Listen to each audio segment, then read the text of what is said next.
വചനമൊഴി March 16.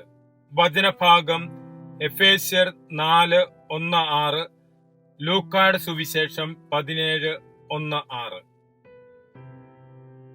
ഈശോയിൽ സ്നേഹമുള്ളവരെ, നോമ്പുകാലം നമ്മുടെ ജീവിതത്തെ നവീകരിക്കുന്നതിനുള്ള ഒരു ആത്മീയ യാത്രയാണ്. ഈ കാലഘട്ടത്തിൽ സഭ നമ്മെ വിനയം, ഐക്യം, ക്ഷമ, വിശ്വാസം എന്നീ ഗുണങ്ങളിൽ വളരണമെന്ന് പ്രബോധിപ്പിക്കുന്നു. പൗലോസ്ലീഹ എഫേസോസിലെ സഭയ്ക്ക് എഴുതിയ ലേഖനത്തിലൂടെ വിശ്വാസികളായ നമ്മെ ഓർമ്മിപ്പിക്കുന്നു: ദൈവവിളിക്ക് യോഗ്യമായ ജീവിതം നയിക്കുവിൻ. അതിനായി ചില പ്രധാന ഗുണങ്ങളെ സ്ലീഹ ചൂണ്ടിക്കാണിക്കുന്നു: വിനയം, സൗമ്യത, ക്ഷമ, പരസ്നേഹം, സ്നേഹത്തിൽ ഐക്യം, സമാധാനത്തിന്റെ ബന്ധത്തിൽ ആത്മാവിന്റെ ഐക്യം കാത്തു സൂക്ഷിക്കുവാൻ പരിശ്രമിക്കുവിൻ.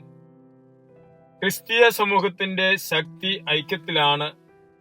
ഒരേ ശരീരവും ഒരേ ആത്മാവും ഒരേ വിശ്വാസവും ഒരേ സ്നാനവും ഒരേ ദൈവവും ഉണ്ടെന്ന് പൗലോസ്ലീഹ നമ്മെ ഓർമ്മപ്പെടുത്തുന്നു.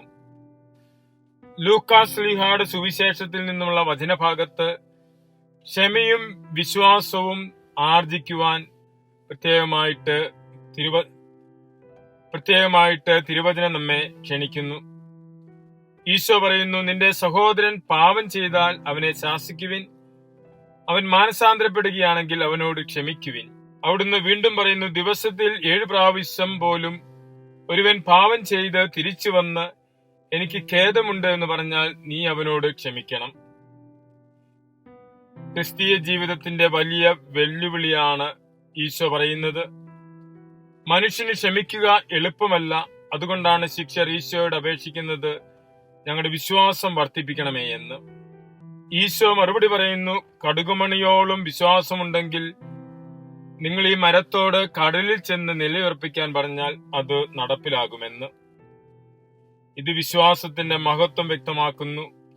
വിശ്വാസം ചെറുതായാലും ദൈവത്തിൽ ആശ്രയിക്കുന്ന ഹൃദയം വലിയ മാറ്റങ്ങൾക്കിടയാക്കുമെന്ന് ഈശോ ഓർമ്മിപ്പിക്കുന്നു. ഇന്നത്തെ തിരുവചന ഭാഗങ്ങൾ 3 പ്രധാന ആത്മീയ പാഠങ്ങൾ പങ്കുവയ്ക്കുന്നു. ഐക്യം, പരസ്പര സ്നേഹത്തിൽ ഒന്നായി ജീവിക്കണം. ക്ഷമ, മറ്റുള്ളവരുടെ തെറ്റുകൾ സഹനത്തോടെ ക്ഷമിക്കുക. വിശ്വാസം, ദൈവത്തിൽ ഉറച്ച വിശ്വാസത്തോടെ ജീവിക്കുക. ഈ നോമ്പുകാലം നമ്മെ സ്വാർത്ഥതയിൽ നിന്ന് സ്നേഹത്തിലേക്ക്, കോപത്തിൽ നിന്ന് ക്ഷമയിലേക്ക്, സംശയത്തിൽ നിന്ന് വിശ്വാസത്തിലേക്ക് നയിക്കുന്ന ആത്മീയ യാത്രയാകട്ടെ. അതിനായി നമുക്ക് പരിശ്രമിക്കാം. മിശിഹ നമ്മെ അനുഗ്രഹിക്കട്ടെ. ആമേൻ.